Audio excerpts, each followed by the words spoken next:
So this is the concept I would like to introduce, is a neonatal integrative developmental of care. The center of this project is to providing a healing environment, which is protecting the baby's sensories. You have to protect the senses of the babies, which is the light, sound, taste, smell, and touch. Also, we need to optimize the baby's position in hand from the day one after the baby arrived from the NICU to protect their sleep, to minimize the stress or pain, to protect their skin and optimize nutrition. And also a very important part is to be partners with the families to deliver the care. So the center of this is providing healing environment. What we mean by healing environment is to protecting the sensory system of the babies. So sounds, I don't know how many of us will think about when we come and do rounds in the morning to speak in a very low voice, in a library voice when you do the rounds. How many of us will turn their phones off to vibrate during rounds so you don't have the ringing of the phone being amplified by the baby sitting inside the incubator?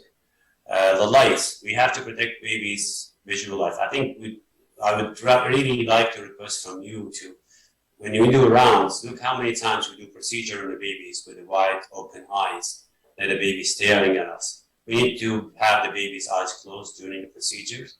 We need a very bright lights to protect the baby's eyes during the procedure. We need to cover the isolates all the time to make sure the babies sleep without interruption. Smell, in time of COVID-19, when we have to use, a hand sterilizer or a sanitizer all the time, how many times we wait for the sanitizer to dry before we enter the isolate and then some of those sanitizers have a scent to them, and that can affect the baby's sense of smell. Also, we use perfumes, we use cologne. We need to kind of smell nice, but those smells can affect actually the baby's sense of smell. So there's some unit there is like really a ban on using cologne or perfume. Touch or movement. When we touch the babies, we need to make sure that we don't do sudden moves. So we move the babies very slowly. We use both hands. We sometimes use 4 hands, to do any movement. When we do a procedure, we need to go back and move the babies to a more natural position with a flex position. Skin-to-skin contact is in every core measure of all these healing environment. You're going to see it going again and again and again, because providing the most healing environment for the baby is the core of it, is skin-to-skin with the parents. I say parents, that means including the father and the mother. Environment of care also, involve how we do with our units, how we design our units. So the best design would have a private room where you have the parents sitting in the room most of the time, or as much time as they want, not to feel their burden on us. They're involved in the rounds, they're involved in the discussion about the care. We do cycle lightning, we have minimize the noise, as I mentioned before. So skin to skin, you see it going mentioned a lot of times during this presentation, because it's really shown by evidence that babies will have more kangaroo care, will have a higher Bailey and mental score, motor scores.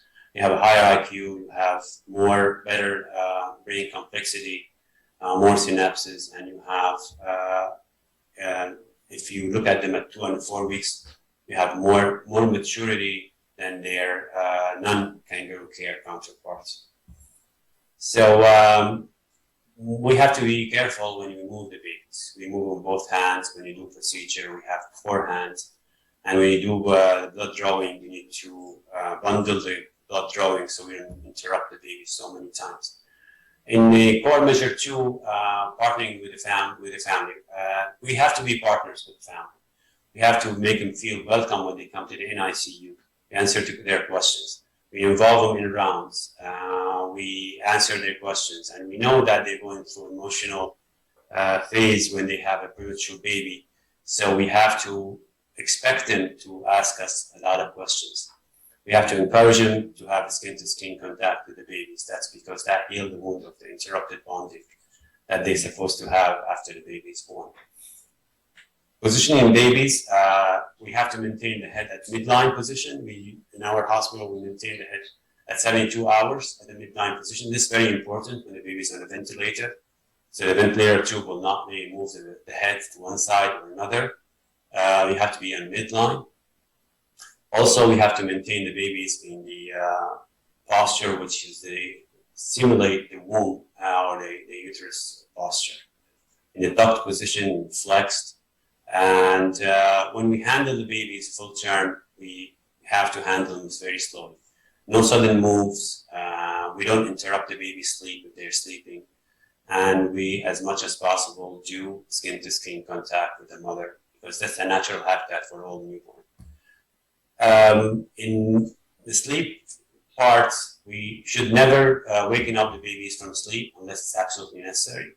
We have to protect sleep status by minimizing the noise and light, as I mentioned before.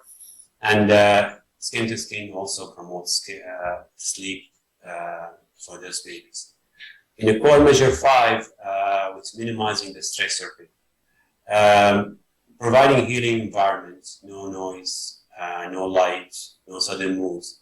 We use positioning and boundaries to provide babies containment. We don't leave the babies all arm extended, leg extended. We have to contain them. We have to do flex. If we have to do procedure, after we finish the procedure, we have to do the positioning. Any procedure that we do the sucrose.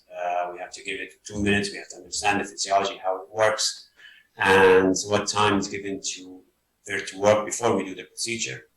We have to provide adequate analgesia for painful procedure, especially if you have any ET tube or PICC line or any procedure that's painful. And it's better to do the procedure. I know it's difficult sometimes, but if you do skin-to-skin during the procedure, that will really improve, will provide an extra analgesic effect. In protecting the skin, we have to monitor humidity level, and we maintain a high humidity level for 5 to 7 days after baby is born, because that minimizes the electrolyte disturbance and the fluid loss. We have to monitor nasal septum. We have to check the nasal septum, especially if baby have nasal bronchs.